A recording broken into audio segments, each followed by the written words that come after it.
Hello, hello. Good afternoon, everyone. Hope you guys are doing well. Happy Monday and Memorial Day to all those that have made the ultimate sacrifice. And again, while we're able to enjoy the freedoms we have. So, with that, guys, that's why we're doing the regularly scheduled programming here on a Monday, because again, we're in observance of Memorial Day today. So, with that, usually if there's a bank holiday Monday, not working much on Sunday, taking it easy. So we'll just push it to usually the Monday before. Monday, bank holiday, not terribly interested in trading the lower volume. So with that, guys, that's why we were here. I have missed you guys. It has been a couple weeks since we've been here. I was out on a vacation in Panama, spending time with friends and family, and it was lovely. So many messages from you guys saying you guys miss me. I missed you guys as well. And I am glad to be back. So we are back to business, guys. We're going to be looking at, again, the whole breakdown, dollar, bonds, indices, and any markets you guys want me to take a look at here today. I did schedule some extra time here with you guys to take some of your questions. So hope you guys have some interesting questions once I get through my analysis. Again, glad to be back, guys. Appreciate you joining us. And let's get into it. Ahmed, hello, hello. Long time, my man. Hope you're well and killing the markets as usual. Yes, sir, Ahmed. Hope you're doing good as well, brother. Matthew, let's get it. Glad to have you. Bank holiday already taken part of the profits. There you go, Matthew. Jesem, hello. Hello, hello. Denisha, happy Sunday. Glad to have you, Denisha. Hope you're doing splendid. Glizzy, finally had some funds to seek mentorship. Sorry to see it's closed at the moment. Yeah, unfortunately, Glizzy, we take our mentorship and our private trading very seriously. We close the enrollment at the beginning of January so that we can fulfill the obligation we have to our clients. Ongoing enrollments typically just causes a lot of confusion, and it's not typically the best for the clients. It's best for making a lot of money, but it's not best for teaching clients in a structured and organized way. So again, because we do take our education that we provide very seriously, it is not just open all the time. We will be opening our community to the broader public, and then that may be something that would interest you, Glizzy, if learning how to do this independently would be something that would interest you. So may have something for you going forward, Glizzy, but unfortunately for mentorship itself, that did close in January. Christian, haven't been here in a while. Let's get it. Glad to have you, Christian. Hope you're doing good. Crypto Man, hi Dylan, hope you're doing well. Yes, sir, I'm doing good, Crypto Man. Islam, hello Dylan, welcome back. Glad to be back, thank you. Olawale, happy Monday, glad to have you. Joe, hello, hello. Appreciate you joining us. Glizzy, good to know the intent behind it. We'll note future openings. Yeah, absolutely. Yeah. With regard to mentorship, there's a lot of emails that I'm getting, a lot of people that wanted to get in after, and as much as I want you guys to get in, I want you guys to change your life and get the education you need to truly learn the skill set. But again, unfortunately, I have to stick to the obligation that I already have with those clients. But again, in the future, we will be opening up for business, getting you guys what you need. Lael, yo, glad to see you back. Like I said, glad to be back. Peter, hello, hello. All right, guys, let's go ahead and get right into this one. As I said, I'm going to be going through my analysis, what it is that I'm looking for, top down, intermarket, bottom up, and then I will go into Q&A here with you guys. So without further ado, let's go ahead and get into it. DXY, let's go to the, not a whole lot on the monthly. Let's just go right to the weekly. All right, so weekly chart for dollar. So last I left you guys off, you guys know we were watching this weekly inefficiency here. That was influential for my trading going forward. I wanted to see how we traded there, and then we ended up getting down below it. We used the high of the inefficiency here as resistance, sold off. Midpoint, resistance, sold off. The low end, resistance, sold off, right? So what's that indicating about the underlying order flow? Is the dollar still bullish, or is it indicating weakness? To me, this is indicating weakness, right? It's not able to trade to and through these key levels, and we're trading down in the discount levels. So weekly chart, these equal lows here have my attention. I'll be interested to see if this weekly candle wants to expand lower down into the relatively equal lows here and here. That remains true as long as we remain below this inversion fair value gap, right? So if we get above it, then obviously that would invalidate that bias. So again, I tell you guys where I think the market's going, but more importantly, the invalidation level, right? It's not enough to just know, okay, the market's likely to draw here. What would invalidate that bias? What would change my decision making and then have me look for something else, right? And I'm giving you guys those different scenarios that I'm weighing out in my trading, right? Because again, the markets are fluid. You have to learn how to read it in a fluid way. So again, as long as you remain below that, looking for a weekly candle expansion lower into the sell side liquidity. How we trade there will be influential. If we start to get animated through that, we have inefficient price delivery here that it could look to dig down into. All right, zooming in, daily chart. So we traded down, hit the bullish breaker here, and then we expanded higher, failed to trade through this bearish order block, and then we rotated lower, right? So that's what had me looking for lower prices. The order flow wasn't bullish on the daily chart anymore, right? There was nothing supporting higher prices. Once we saw this bearish order block send price lower, right? So sell side, this low here, we attacked that, created an imbalance on the downside. We retraced up into that, hit the last two up close candles here, bearish order block.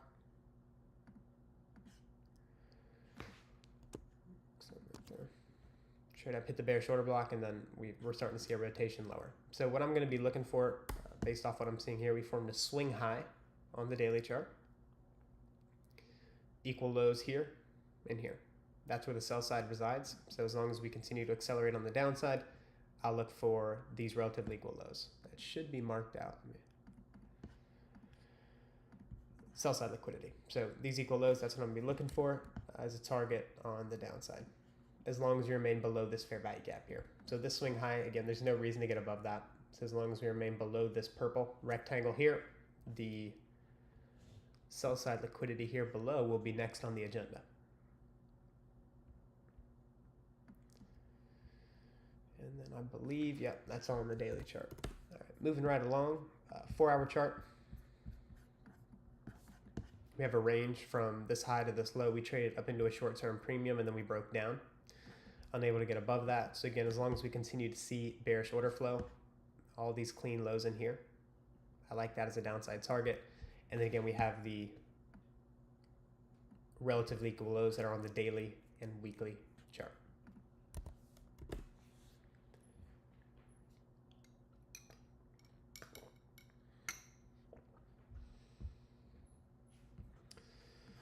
All right, zooming in, hourly chart. We traded up into a premium again to that range. I highlighted on the 4-hour chart, and then we broke down. Really sloppy week last week, not a whole lot going on. If you look at the weekly candlestick, it was an inside week. I have this phantom trend line labeled here, which is just a trend line.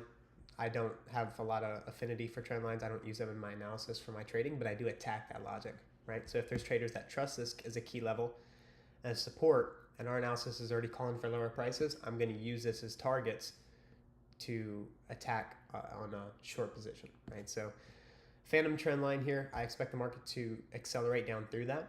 And then again, if we start to get a lot of acceleration on the downside through these key levels here, then we'll have the sell side here and here. And then again, just as a distinction, this is not support and resistance. I'm not calling the market to trade down into here and use it as support and trade higher, right? We don't look at the market like that. We look at the market like it's going to trade to it and through it, right? Because we have to understand the why, right? What are these markets doing? It's attacking the orders below here. It's not trading down into resistance. It's not going down into a new supply zone.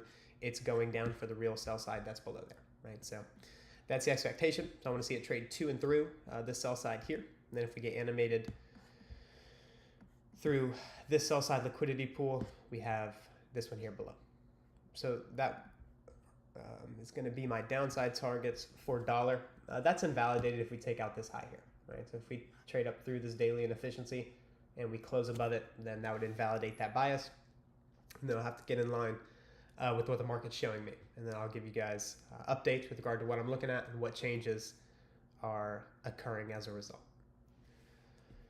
All right, moving right along into the bond market. And I'm actually going to touch on euro. Let me go ahead and touch on euro and the pound real quick. So for euro, I know a lot of you guys asked me to look at pound and euro It's really, again, just the inverse of the dollar, but there are subtle nuances and details, right, that you want to know, because sometimes the pound's a better long, sometimes the euro's a better long. Well, how do you know which one you want to trade? I'm going to go ahead and teach you right here. Euro dollar, looking for higher prices. We have the buy side here, these equal highs here. So expecting higher euro, especially if we continue to see the sell-off on the dollar. Comparing euro with the British pound, I would opt to go long pound over euro. Reason being, pound's a lot stronger. What's indicating to me that pound is stronger? Well, you can see it's reaching higher above its high already, and euro is not, right? But let's look at some other signatures. Euro has done what? It's repriced all the way down into its inefficiency. Right? People that have worked with me, trained with me privately, you guys already know where I'm going with this, but I gotta explain it to the free community. Right, so what has euro done? Euro's repriced its entire inefficiency, right? So inefficiency here, classified as a buy side imbalance, sell side inefficiency. We've repriced all the way down to the downside. That's what we expect, right? If we're bullish, there's a gap, it's permitted to come down, fill that gap, and then resume higher. One of the things that we look at, and one of the things that I train people that I'm coaching when looking at price action, we like to use these gaps to read them and get insight into the strength or weakness of institutional order flow. So what does that mean? The fact that euro was able to reprice all the way down into its inefficiency and fill it in all the way, that's not as bullish because it was able to drop all the way down into the low end of the gap. But then when I'm looking at a correlated market like pound, that was unable to even trade down into its lower inefficiency, that's telling me what? It's reaching somewhere. It's in a hurry. So I'm not going to long euro. I would go long pound. Why? Because it's telling you it's stronger. It's not even able to come in and fill its inefficiencies here or here. So you see how that signature there affects the relationship in the price delivery. Pound's already making higher highs. Euro hasn't even left its high yet.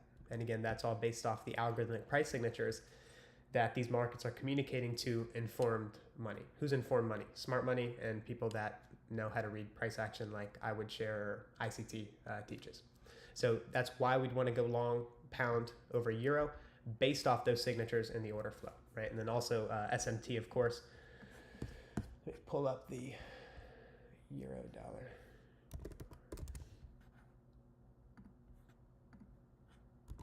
Go into a 4-hour chart. And then we can see a clear SMT divergence, right? Where euro makes a lower low, pound fails to. So that's additional confirmation. But what I was sharing with regard to insight into how you can read the inefficiencies, that's just additional insight that's going to give you more confidence as to why this is going to likely be an explosive move on the upside. And then lastly, if you look at the relationship between the euro and the pound, this here seals the deal, right? Euro is first, pound is second, and it's dropping, right? So that's going to mean that pound is going to be much stronger than euro. So again, you can use the cross pairs, the exotic markets, to get insight into which currency is going to be stronger over the other. So additional insight there for the Forex folks. Hope that was insightful. Don't want you to think I forgot about you. It's all index futures now, but I still got some sauce for our Forex traders, so don't worry.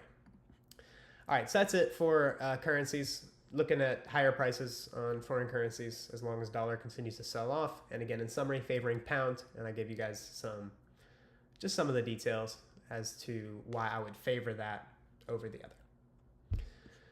All right, going into treasury bonds. Let's go into the weekly chart.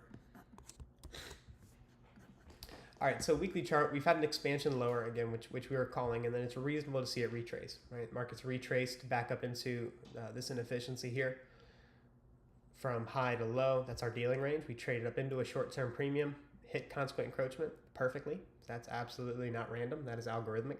Hits that and then sells off.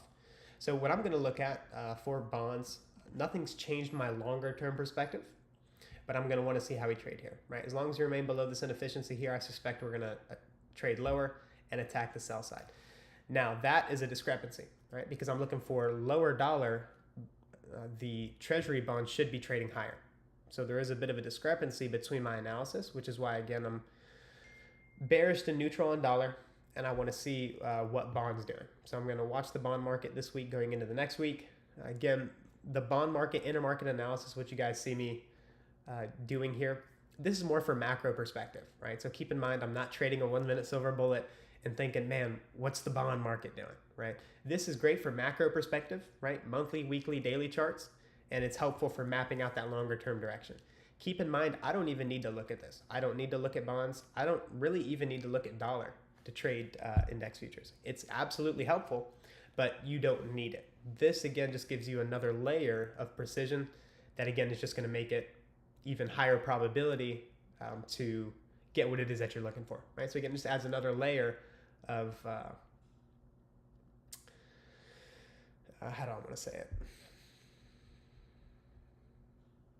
Just adds another layer of precision to your analysis, I guess, because there's more reasoning, there's more confidence, and there's more logic behind what it is that you're looking for, right? So that's what I'm looking at on the weekly chart. Daily chart, we have several relatively equal lows here. Sell side equal lows. We stopped just short of those lows here, and then we retrace. So now that's what? Relatively equal lows. We retrace back up into a premium. A premium of what? From this high to this low, that's our dealing range, and we traded up into equilibrium, above equilibrium. So now that we have traded above equilibrium, I want to see how we trade there, right? We traded higher, took out the buy stops here, and then we showed a willingness to break down. Traded up into that fair value gap, sold off. So if we continue to see bearish order flow on the daily chart, I suspect the market may want to get down into the sell side here and make a run for this weekly inefficiency down here. So that is going to be what I'm going to be looking at in the Treasury bond market. And then lastly, let's pull up the yield triad.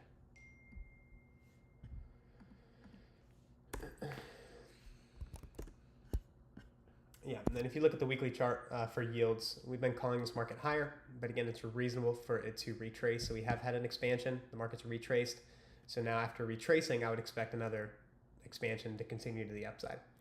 That would be invalidated if we violate the bearish order block to the downside, right? So last two down close candles before the expansion higher, that would be the bullish order block. If we violate that to the downside, then that changes the outlook on yields. Outside of that, I'm still looking at higher yields for the foreseeable future. Nothing, again, has changed my macro perspective with regard to the bond market. I'm still seeing higher yields based off what's going on the financial front. So with that, that's all for yields. And now let's get into stock index futures.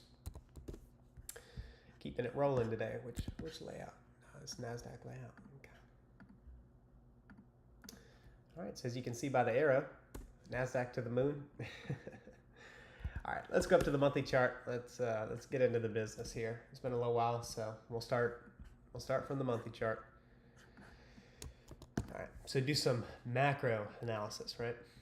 And so looking at NASDAQ, retraced, higher time frame dealing range into a discount, we displaced to the upside. Markets retraced, fair value gap, retracement, expansion, and then that's what we've just seen here, we retraced. So what I wanted to see when we were trading lower was how we traded inside this monthly fair value gap, right? Were we able to get down below it, use it as resistance and sell off? Because that would have indicated the market would be bearish. But it did not indicate that, right? It used it as support. The bodies respected the fair value gap here, which again is just highlighting the separation between this candle's high and this candle's low. And that's what that, I guess you call that like maroon rectangle, is representing, right? So we retraced down to the fair value gap, bodies respected it, and now we're expanding to the upside. So everything top down on indices is absolutely bullish, right? So I'm looking for continued higher prices as a result. One thing to keep in mind though, as you see here, we have 4 days left till the close of the monthly candle. So keep in mind, just in terms of timing aspects, that we're closing a monthly candle and we're about to open a new one, right? So keep in mind, power of three, distribution, accumulation, at the end of the cycle, beginning of the cycle, different things to consider with regard to timing elements. All right, so macro perspective again is bullish. Everything's bullish on the monthly, everything's bullish on the weekly. And I'll go ahead, we can go back to the continuous contract for this. Last I left you guys off with a couple weeks ago was this inefficiency here. Told you guys I wanted to see how we traded there, right? Because if it was going to be bearish, the market would do what? Hit this fair value gap and sell off. But then what did the market end up doing? It closed above it. So a closure above that inefficiency tells me what? We're going higher. And that's exactly what I left you guys off with. And I don't think I've shared anything else since then. My colleague did go into Telegram and share calling higher prices off the daily fair value gap. So well done there, Tommy. Appreciate you keeping the group abreast in my absence. But weekly chart, again, we closed above it. So what's that telling me? This fair value gap's no good. I'm not going to use it to go short. It's telling me what, go long. So the bias this week, or this week here, and this week was bullish into the buy side based off the signature in the order flow that told us the market wasn't going lower, right?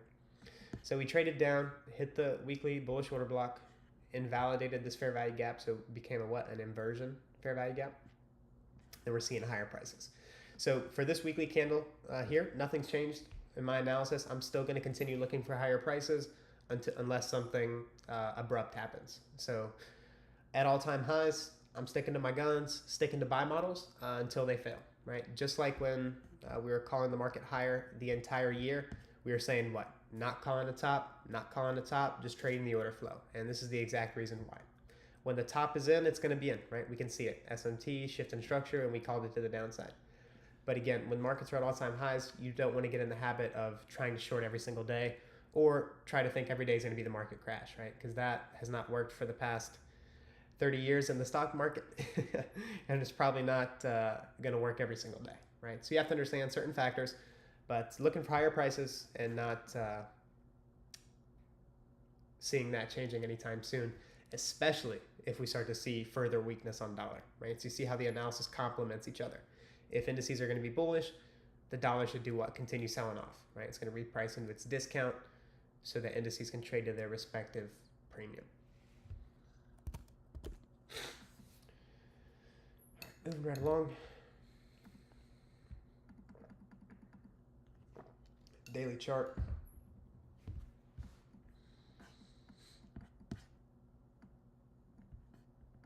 And then again, let me make sure. I'm pretty sure Tommy sent that. Let me make sure. I don't want to be a liar here on YouTube. Oh, okay, there it is. All right, yeah, my man Tommy called it out. Good, May 20th. All right, yeah, so there it is on Telegram, called out higher from the daily fair value gap. So want to make sure. I was pretty sure he sent in, but again, we're managing different user groups, Discord, Telegram, so sometimes I get confused as to where stuff has been sent. So I wasn't sure if the free community was sent the analysis or not, but thankfully it was. So again, Tommy, appreciate you handling that for me, brother.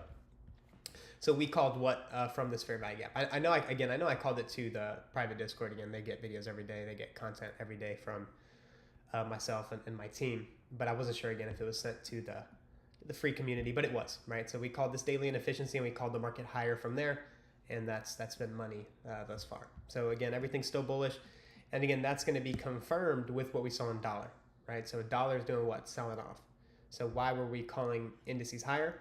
Because of how those factors weigh in with each other, right? So daily fair value gap, body's respecting that. That's a nice signature. We traded down into it on Thursday, used it as support, and now we're expanding higher, right? 2 down close candles, that's going to be your bullish order block. So we hit that, finding support. So again, institutional order flow remains bullish. Nothing's changed, so still going to be looking for higher prices on the daily chart until we start to see a violation of bullish institutional order flow, right? And we have not seen that thus far. So again, we trust buy models, and we're looking for higher prices on stock index futures. All right. And then, yeah, I want to leave you guys off with some of the signatures as well, because again, I keep forgetting, like I said, managing different groups, I'm not sure where I'm saying what. So looking at all these signatures here in the order flow, what also told us that this market was exceedingly strong or really bullish. Inefficiency here, what? Left open, right? Inefficiency here, left open. Inefficiency here, it was unable to even get down into 50%. So what's that telling us? The market's strong, it's bullish, it's reaching higher. So when you start to understand how these signatures come together in order flow, almost like I just taught you in the euro and the pound market, how you're able to use those signatures, we can use the same thing here. Right? And then again, what would the draw be? These relatively equal highs here. Now that we traded above it, down close candle, bullish order block, still acting as support. So again, I'm going to continue looking for higher prices until we see a change in order flow on that daily chart.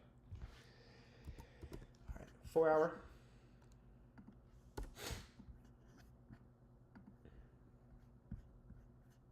Still seeing bullish market structure, bullish order flow.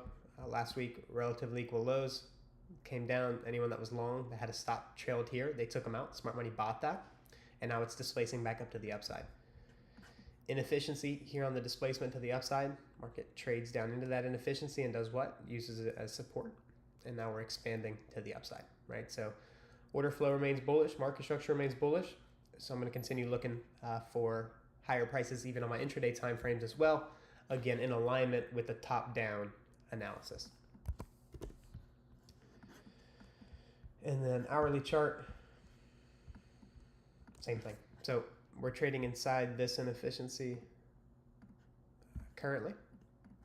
Body stopped right at the consequent encroachment, right at the midpoint there. That's probably not random. So what I'm going to want to monitor today, going into Tuesday's trading, will be how we trade here.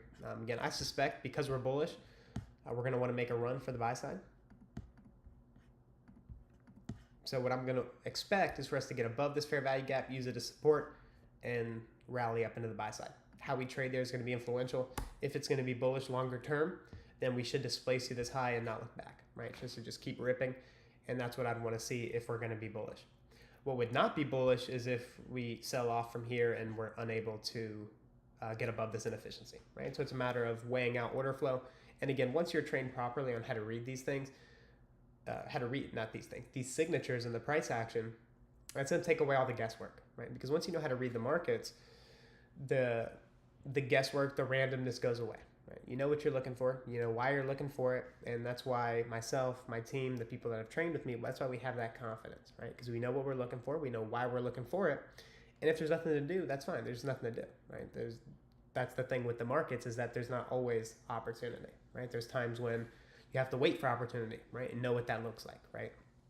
So again, properly trained, you'll be able to know all these signatures. Again, not be 100% correct, but have high probability and high degree of confidence in what it is that you're looking for, right? Which is, again, what every trader is really looking for. All right, so that's it for NASDAQ. Last thing I wanted to look at was the 3 averages, and I want to take your attention to the Dow. All right, so interesting week last week, and then after this, I'll go ahead and get into your guys' questions. I'll probably take a look at crude oil, and other than that, like I said, I'll get into your guys' questions. So weekly chart, interesting last week, we had a indecisive candle on S&P. We had a bullish candle on NASDAQ, and then we had a down close candle on the Dow. So we had decoupled markets on weekly daily charts. That's interesting because, as you can see here, NASDAQ took out the high. ES took out the high. However, the Dow has failed to do so, and it's rejected the rejection block aggressively. So that's something I'm monitoring. Again, I'm not going to try to call a top in this market that's grinding higher. That's like standing in front of a freight train. I'm not trying to do that, but that is something I will be monitoring. Dow was unable to make that higher high, and it's now selling off. So is that the precursor to some type of market reversal? It could be, and if it is, then we'll be all over it when that opportunity presents itself. As of right now, everything is bullish on the NASDAQ and S&P, the markets I'm trading. So I'm going to stay in line with that. And again, nothing has changed in my analysis. However, this is something I'm weighing out and that I will be monitoring throughout the week. So as always, we'll keep you guys updated and let you guys know what we're looking at there. And then if you look at the daily chart, you can really see it. Really see the distinction.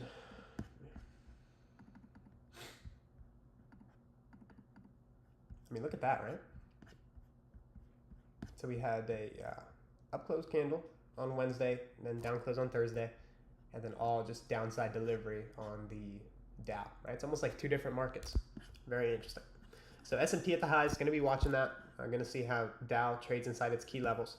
And that's why last week I wasn't terribly interested in trading. My team wasn't doing a whole lot of volume last week.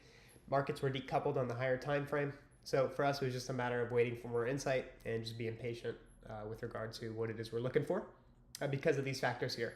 Typically, we like to trade when all markets are in alignment. Why? When markets are symmetrical, that typically means low resistance trading, and there's institutional sponsorship behind those moves. So if that's the case, that's when we want to be trading. So we wait for those signatures to come into alignment for us to take our high probability trade setups. So again, whenever we're waiting in between setups, so we're being patient, these are the things that we're having to weigh out and factor in our trading, right? Again, trading is not just taking a bunch of trades blindly, because there's a pattern in the chart, right? There's a lot of things you have to weigh out and consider, again, to do this at a high level, right? And again, that's what I'm helping articulate to you guys here. So with that, guys, that's everything I had on the agenda for today. So I'll go ahead and get into your guys' questions now. Hope you guys brought some good ones. It's been a while. And then we'll go ahead and get back to enjoying this 3-day weekend.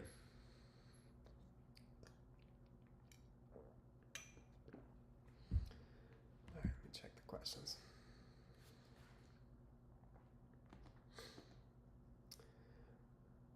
Justice, now back at it. Yes, sir. Cyclops, hey Dylan, glad to have you back. Let's get it. Yes, sir. Glad to be back, Cyclops. Appreciate you joining us.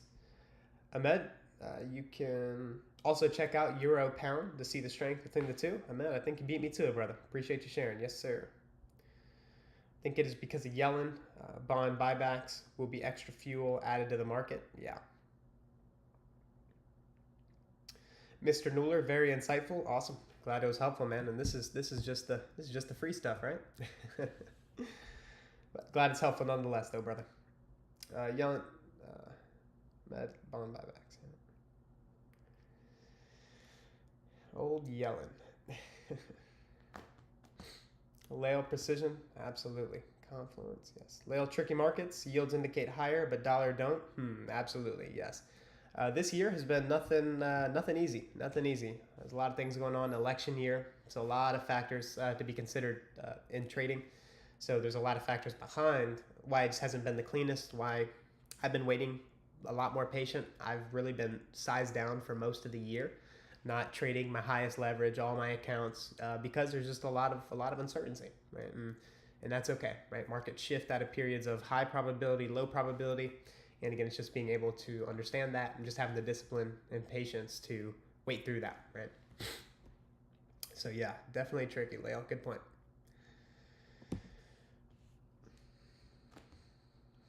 Armin, do you consider seasonal tendencies for macro analysis? Absolutely. Absolutely. I actually was just past few weeks having to get put together macro analysis teachings for private mentorship, and macro analysis is extensive. My macro analysis and my team's macro analysis includes seasonal tendencies, COT data, understanding how the bond and the debt market works, and a good understanding, a well-rounded understanding of intermarket analysis. If you have those 4 components in your analysis, then in my opinion, you have a very sharp, well-rounded intermarket perspective as to what the markets are doing. And again, the reason that's so essential is because this market's like a machine, right? Each component in that machine plays a role, right? So it's important to understand, just like, for example, the S&P is a cog in the machine. Bonds are a cog in the machine. But if you understand how the whole machine works, you have to understand how each cog fits into it, right? And that's how I look at the markets. The bonds have their role. Yields have their role. Dollar, currencies, commodities, they all have their role in the market. And if you understand how to read all the components, you're going to have a better feel for the whole. And again, that's the way I look at the market. Again, that's the way I train the people that I'm coaching to look at the markets as well. Future, how would frame a range from daily price action from where it's at now? Frame a range. I'm not sure what you mean, Future. With regard to dealing range? I'm assuming that's what you mean. How would you frame a range?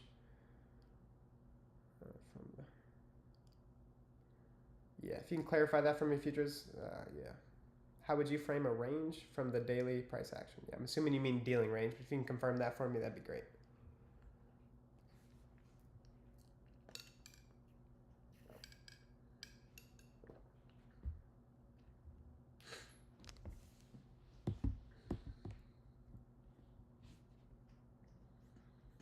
But as of right now, on the daily chart, if I think I understand what you're saying, I'll go ahead and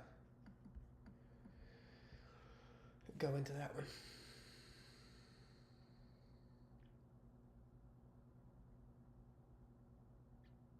Yeah. So right now on the daily chart, there is no current dealing range that we're trading in. We're actually still creating it, right? So for there to be a dealing range, there has to be an intermediate term low and an intermediate term high. We still have yet to form an intermediate term high to even qualify a dealing range.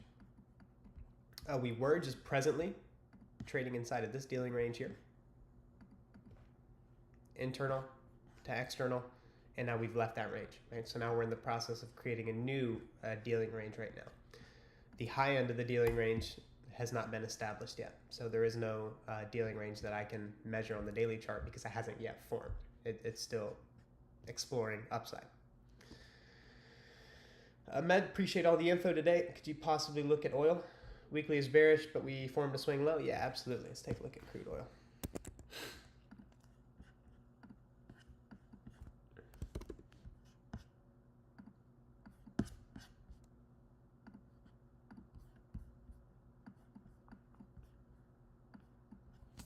All right, so monthly chart on crude, nothing much here on the monthly chart. Small imbalance, we traded down into that, finding support there. So on the monthly chart, nothing really helpful there. Let's drop down into the weekly. The weekly is bearish, again, as you were saying, I'm in agreement with that. From high to low, we traded into a short-term premium and then we broke down. What I was watching last week was we had this fair value gap here, extend that through. We were unable to get above it, right? You see the bodies perfectly respecting that level there, right? Unable to get above it, which is what we'd want to see. So what I was favoring for this week here would be expansion lower because we have relatively equal lows here and here. However, for that to be confirmed, I would want to see us stay below this weekly inefficiency here, right? So as long as we remain below that, I'll be looking for lower prices into the sell side here. If we get above that, then in my opinion, we're going higher and we're going to resume the upward trajectory on crude. Only if we get above this weekly fair value gap. As long as we remain below it, I'll be looking for the sell side here and here, expecting a bearish weekly candlestick. But then the daily chart, that's where the conflicting factors come in. I liked all the sell side here, right? All these relatively equal lows here, here. So we traded lower, lower, lower. So that's a 3 drives pattern. So sell side's been taken once, twice, 3 times. Now we're trading back up to the upside. If bearish, that's not something I like to see. So the fact that we took out these lows and now we're immediately displacing back up to the upside, that doesn't give me as much confidence being bearish because of the fact that I'd want to just see a sink lower into the sell side. So what I'm going to be watching here is this inefficiency. We traded into it on Thursday and then we sold off. And then Friday we pulled back into the range. This high here is an intermediate term high because it took stops. So there's no business getting above this high if it's going to be bearish, right? So how you're able to use that in your analysis is if, okay, this is an intermediate term high, right? It shouldn't be violated. Well, what if it is? Well, that's tipping its hand to you that it's probably not bearish. It's actually bullish now, right? So intermediate term high, took out the stop, so we broke down. We should stay below that if bearish. So if we are going to attack the sell side here, here, and here, we should stay below this daily fair value gap. And this up close candle here should be the last line in the sand. If we get through that, then we're likely again going to resume higher longer term, and that would be my expectation for crude oil. So right now, we've been in this little sloppy little range here. So having to weigh out a few more factors with regard to how we trade around these key levels here, but that's what I'm looking at. And again, the difficulty just comes in because we're inside this sloppy range here.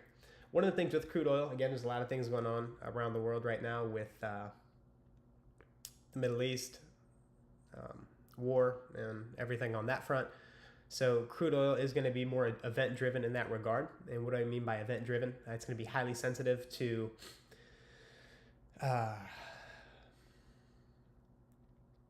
developments, changes, or proposals. Anything that happens on the war front will absolutely affect crude oil. So keep in mind, crude oil is going to be highly event-driven in that regard. So just keep in mind that you could see some erratic price action in crude oil, especially if things start to pick up and ramp up in the other part of the world. So some things to keep in mind. If you are going to trade the specific commodity, absolutely do be mindful of what's going on in the world because it can get volatile quickly. And if you just need some reference from the past, if you go to, where's 2020, you can see the volatility that's possible in crude oil when things start to ramp up. This was because COVID, so this was a different type of, man, can I even say that word on YouTube? The illness, that was due to the illness, but just keep in mind, again, the level of volatility that is possible, just so that you're able to protect yourself in the event that we do get manual intervention and aggressive repricing. All right, Armin, I remember Michael once said, if the daily candle trades above days both high and low wicks, we can expect it to reverse. S&P, NQ and S&P seem to have. Yeah, so again, keep in mind, just like with any concept, Armin, it needs to have context, right? Like just for example, he even says, for example, a fair value gap should send price lower. Again, if bearish though, so it's all about the context. So like for example, even like a three dries pattern, right? He says three dries pattern is a common reversal pattern, right?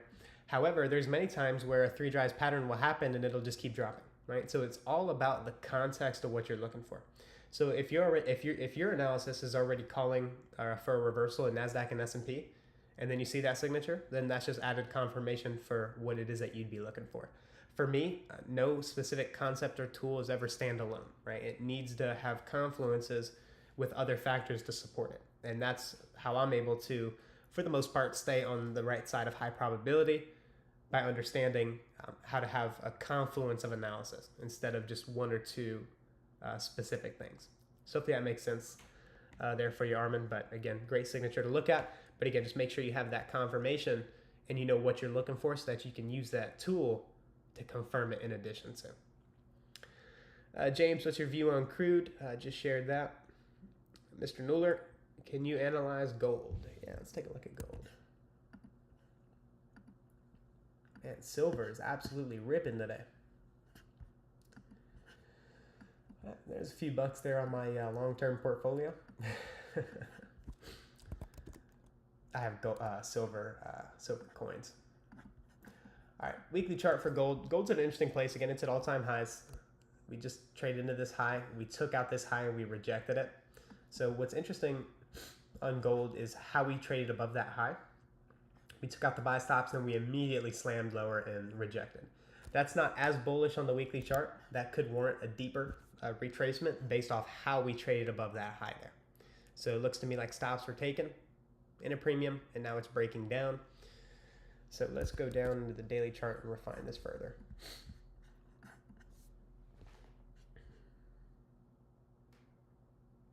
So gold has relatively equal lows. What you're going to want to monitor, gold traders going forward, is this an efficiency right here. So we have this fair value gap that's overlapping with this fair value gap and a mitigation block. So watch that level here for gold. That's going to be influential.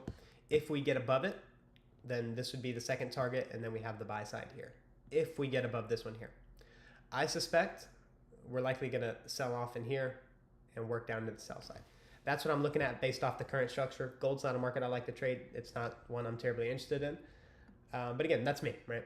So for gold traders, this is going to be the key level that you're going to want to watch. Mitigation block, fair value gap here on this side of the curve. You can extend that through for additional confluence. But this fair value gap here is the one I'm going to have my eye on for gold. If we're going to be bearish, I prefer to see it sell off from in here. But if we get above it, then that's going to tell you something as a gold trader, and then you're going to be able to use that to frame your bias going forward on the gold markets. And then another thing I want to share with regard to gold and dollar, typically the relationship between gold and dollar is inverse, but in these times we're in right now, gold and dollar can rally simultaneously because it's almost like a flight to quality. Now, I'm not saying the dollar is a flight to quality. That's a conversation for another day, but that's the way the investing world looks at it, right? Uncertainty happens, bombs start dropping, famine starts happening, start talking about new diseases, whatever. Money goes into what? Gold and dollar. So we can see them move in tandem. So just keep in mind that in these unorthodox times in the market, or not unorthodox, right? Untraditional times in the market, there can be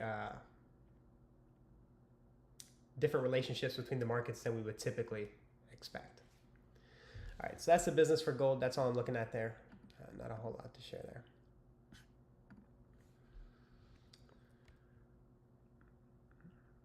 Daniel, how do you trust gaps won't be filled? That's a great question, Daniel. That's a great question. So there's a lot of factors that go into gaps not being filled. The biggest one being I have to know where the market's reaching and why it's going to reach there.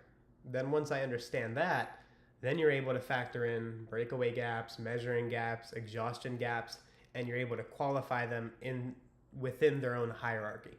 Again, my clients that I'm training, they understand how to do all that. They know how to grade price swings, look at breakaway gaps, measure them, classify them.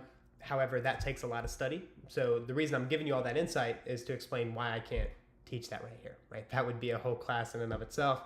Again, just as I had to teach it to my private mentorship group. So it's extensive, but again, the biggest thing is having the drawn liquidity. If you know where it's going, then you're going to be able to frame out why a gap should stay open. Why should it be a measuring gap, right? All those factors get answered when you understand the hierarchy of algorithmic price delivery. Sean, did you take advantage of the Apex promotion for the 250K account? No, sir, Sean. I have my hands full. I'm trading several of my own live accounts, and I do a few funded accounts that I'm still managing as well. But no, I'm not taking advantage of any new promotions. Personally for Apex now. I know quite a few that did though, so prop firms again are a great resource nonetheless.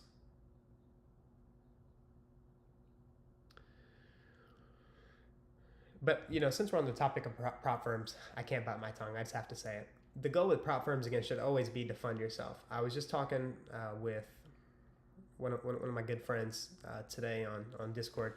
And he had 9 payouts, and he's in our private Discord, by the way, so he's trained by us and works with us closely, but he's a good friend of mine.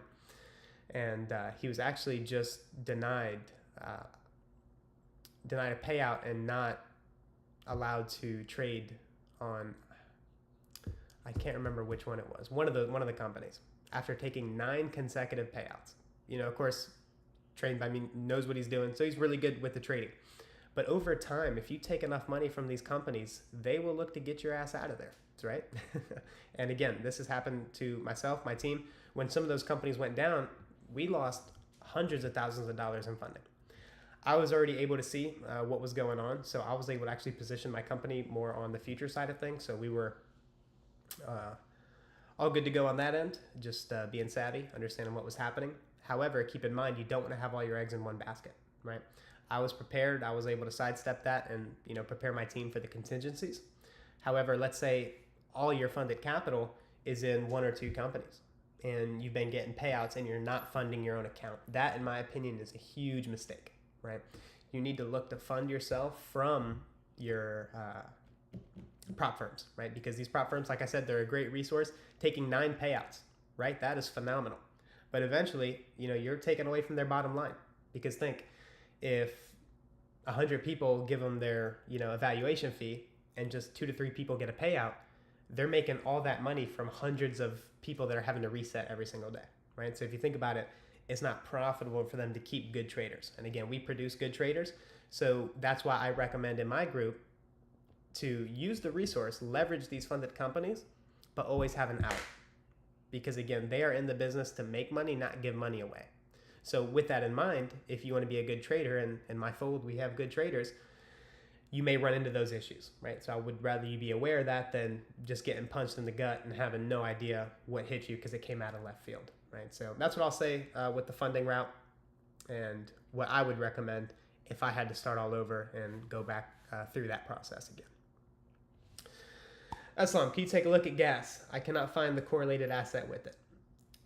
So for all commodities, Aslam, you can take a look at the CRB index. It's the one I use. So if you want to look at correlated asset for commodity markets, you can just use the CRB index. It's really helpful for me. Best way to think of it is the same way like I use the dollar in financial instruments, right? If I'm looking at bonds, if I'm looking at stocks, I'll use the dollar, right? 'Cause it's a financial instrument. For commodities, though, you want to use the CRB index. So you can use the CRB as like a intermarket analysis tool for any commodity that you're going to be trading.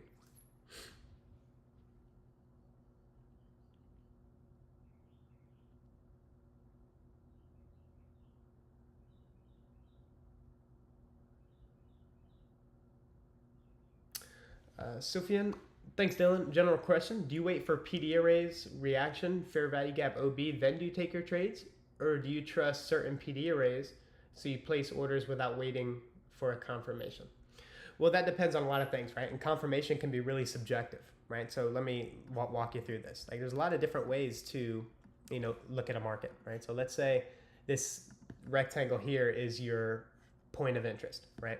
Let's say this could be an inefficiency, a bullish order block, a bullish breaker, a sell side liquidity pool, whatever, right? You think it's going to drop here and go higher. Well, there's a lot of ways you can trade that, right? If the market's here and then we trade down into that level, well, you can just buy that, right? It's like a turtle soup. Just buy the run below that low. Or you can wait for what? The change in state of delivery. Wait for the order block to happen. And then you can buy that. And that can be your confirmation. Or you can wait for the fair value gap to form and then buy that, right? Or you can wait for the breaker to form and then buy that. So there's a lot of different ways you can engage and wait for confirmation. So that would be subjective, right? Someone could just buy that drop and buy the turtle soup into that PD array. You may not be comfortable doing that. So you may have to wait for confirmation, which would be like a displacement, a shift in market structure, almost like a 2022 model, right? So it's all up to what you're trading and what you're looking at. The big thing would be what you're comfortable doing, right? What are you comfortable seeing? I personally can trade the turtle soup. I can trade all those different models in and of themselves. As a developing trader, you're just going to want to focus on one. And then over time, you'll see that you'll get confidence in trusting yours. And then over time, you'll be able to grow and incorporate several models into your trading. Matthew, you going to trade one shot, one kill soon? Yeah, if I see it. But of course, I'll let you guys know if I'm entertaining anything like that.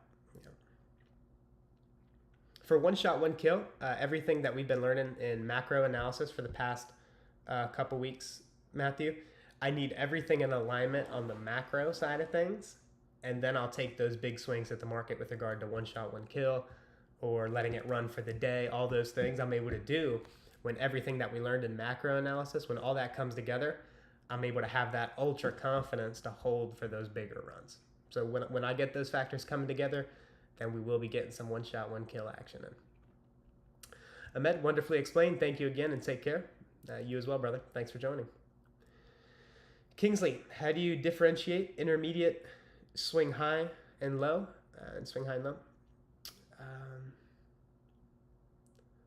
Yeah, Armin, appreciate you recommending that. Yes, Kingsley. So Armin here gave you the resource. Check out my man ICT 2022 model episode 12. And that should give you the business with regard to the intermediate term highs and lows. Mr. Nuller, thank you, bro. I was also leaning bearish on gold. There you go. Armin, also, thanks for answering the questions. Absolutely. Don, do you trade Asian session? I do not personally trade the Asian session, no. I trade the New York session, AM and PM for the most part.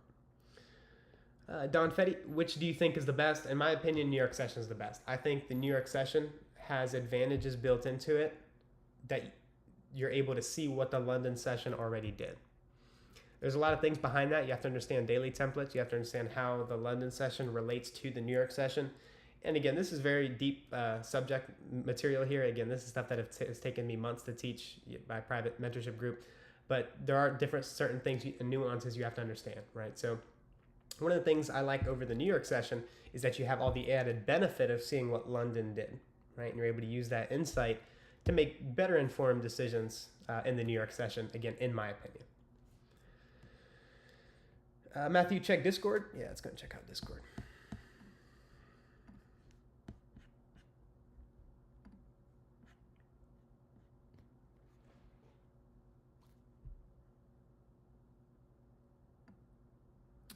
Dylan, can you touch on how to trust live time a breakaway gap? I know the other guy asked about it. Could you go through a recent example in price and share candle by candle when it most likely won't come back in? So to pull that off the dome, yeah, I guess we can just look at this example here on the daily chart.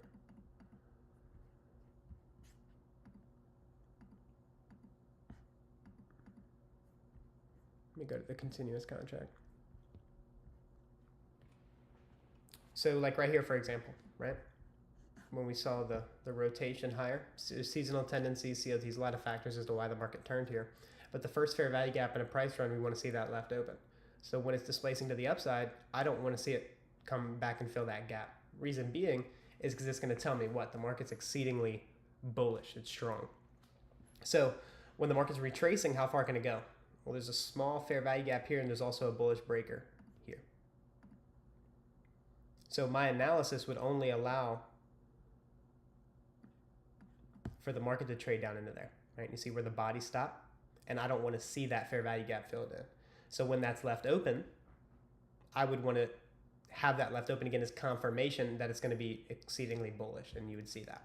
Yes, it's a daily chart, but you can take that same logic, apply it to 1 minute, 15 second, 30 second, any time frame you want, and it'll be there. But again, that's the logic. And I can't remember which teaching exactly it was, Matthew, but I remember there were times where we were live, and I was also calling it as well. But we'll do live stuff this week in the Discord. So we'll be live over live price action. So I'll be sure to hit some of those points there as well in the institutional order flow. But the big thing is the first gap, you want to see that left open. A few factors why, which you've covered most of in the mentorship, but it's rooted in the signature that I want to see that left open because, again, it's just communicating it's exceedingly bullish. So if you thank you, Dylan, and have a successful week. Appreciate it. You as well. Matthew, hopefully that covered your question. If not, I'll be able to cover that in more detail on a Zoom call on the Q&As. Glizzy, was it Top Step, Elite Trader, or Apex for not making a payout? So it wasn't either of the futures firms. So I should have stated that. It was actually a Forex firm. So you guys know those guys are already a bit, they're a bit shady anyway. But so it was a Forex firm. I haven't personally heard of any issues with payouts on the futures firms. But again, that's just, I have heard it. I'm not saying it hasn't happened. I just haven't heard of anything like that. For my opinion, the best are Top Step and my funded futures. I've heard of some issues with Apex, but again, I don't know much about it, so I don't talk about things that I don't know about. So it's not any of the futures firms. Again, it's just more on the Forex side of things, which again, those are some a lot of unsavory characters on that side of the business. So that's all I'll say about that. Denisha, thanks for a great session. Stay safe, everyone. Don't forget to hit the like button. Appreciate you, Denisha. Thank you very much. And please do hit the like button on your way in or on your way out. All right, with that, guys, looks like that's all the questions. So I'm going to go ahead and get back to enjoying my weekend and getting ready for the new week ahead. So with that, guys, that's what I'm looking for. I appreciate you guys joining and entertaining me with your great questions. Hopefully you guys were able to get some good insight from this one. And like I said, back at the office now, feeling better. So we are back to business. So with that, guys, we'll be sharing some stuff in the Telegram throughout the week, what we're looking for and our expectations. And with that, guys, that's going to be it for me. Have an excellent rest of your Monday, guys, and have a phenomenal trading week. Take care, everyone. Good luck and good trading.